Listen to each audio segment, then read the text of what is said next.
राष्ट्रीय कंपनी निर्माण झाली तेव्हा तीच कंपनी आली का?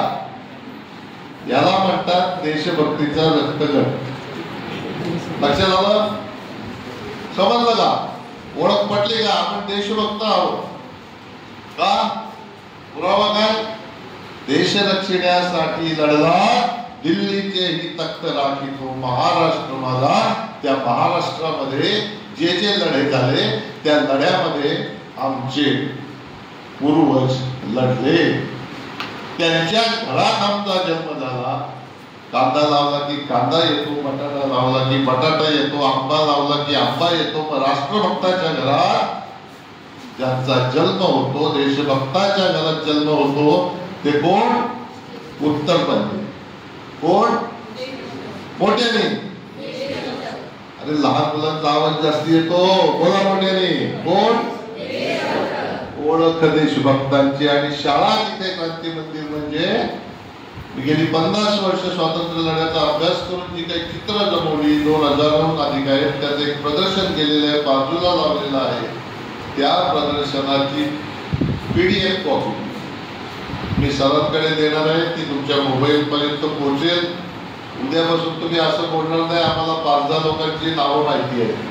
उद्यापासून तुमच्या मोबाईलमध्ये 10,000 देशभक्तांची माहिती असलेला देशभक्त कोश मी स्वतः लिहिलेला आणि 2000 क्रांतिकारकांची छायाचित्र असा PDF मधला तुम्हाला पोचलेला असेल.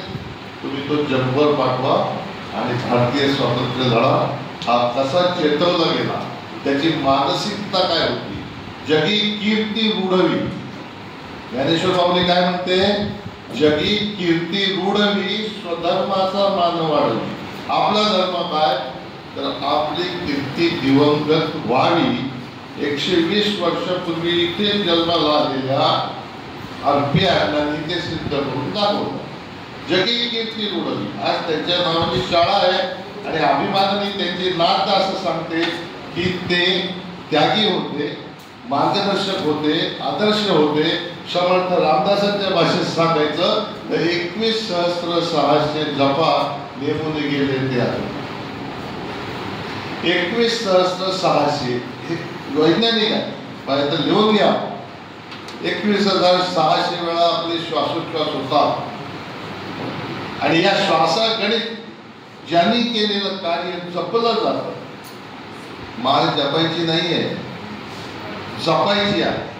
त्यांचा आदर्श शैक्षणिक स्वरूपामध्ये शैक्षणिक संस्था, परोपकार म्हणजे वंचितांना सहाय्य करणं. आज जैन संघटनेपर्यंत त्यांनी जे मला सांगितलं ते RP अण्णांनी घालून दिलेले सूत्र आहे. ते श्वासागणिक जपाचे 21,600 जपा आणि नेमून गेले ते आजोबा. आजोबा म्हणजे संत परंपरा. RP अण्णापासून आले, तुमच्या शरद अण्णांपर्यंत आले, राजमोहनपर्यंत आले. आज खाली पलीकडे काही बसते तिथे आले, तिच्या मुलांपर्यंत जाईल. ही परंपरा जतन करणं ही देशभक्तांची ओळख आहे. समजलं का? आणि मग त्याच्यासाठी 21,600 जपा वैज्ञानिक दृष्टांत संतांनी दिला. आणि तुकाराम महाराज म्हणतात काय? नाम संकीर्तन साधन पैसे. तुम्ही त्यांनी दिलेले जे आदर्श आहेत ते सातत्याने जपणं. नामसंकीर्तन म्हणजे आपण एखादं नाम घेतो आणि सतत जपतो, कारण ते शुभ असतं. ते शुभ विचार, शुभ आचार म्हणजे सुविचार जगणं. आणि त्यानुसार आपण ज्या वेळेला कामाला लागतो, मग असं दादा जुळवून सांगतो की जगी कीर्ती रूढवी, स्वधर्माचा मान वाढवी. ये भारापासून म्हणजे गुलामीपासून सोडवी. मेदिनी म्हणजे मेदिनी हे तिथे बघायला मिळेल. मेदिनी म्हणजे पृथ्वी.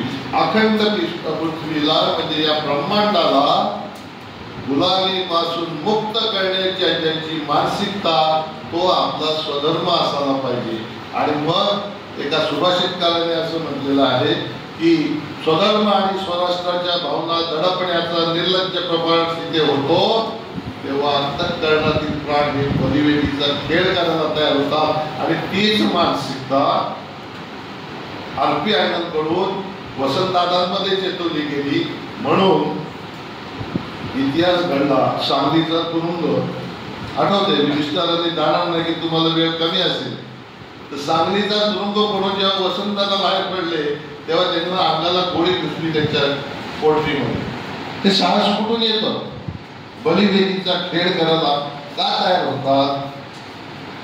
कारण गुलामी लागली, आमचे हक्क हिरावून घेतले गेले, आमच्यावर अन्याय व्हायला लागले.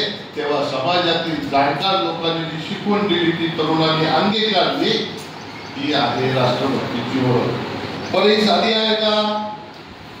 हे साधं सोपं काय आहे का? तर नाही.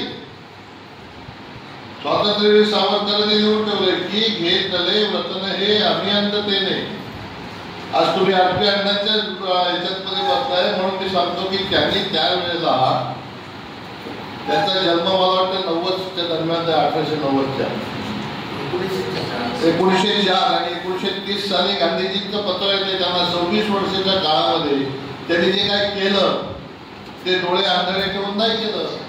की घेतले व्रतने आम्ही अंधतेने नाही, त्यांनी कार्य करत बसले. म्हणून गांधीजींनी त्यांना पत्र पाठवलं आणि सांगितलं की तुम्ही सत्याग्रही म्हणून साबरमतीला या आणि तिथून दांडी यात्रेला सुरुवात.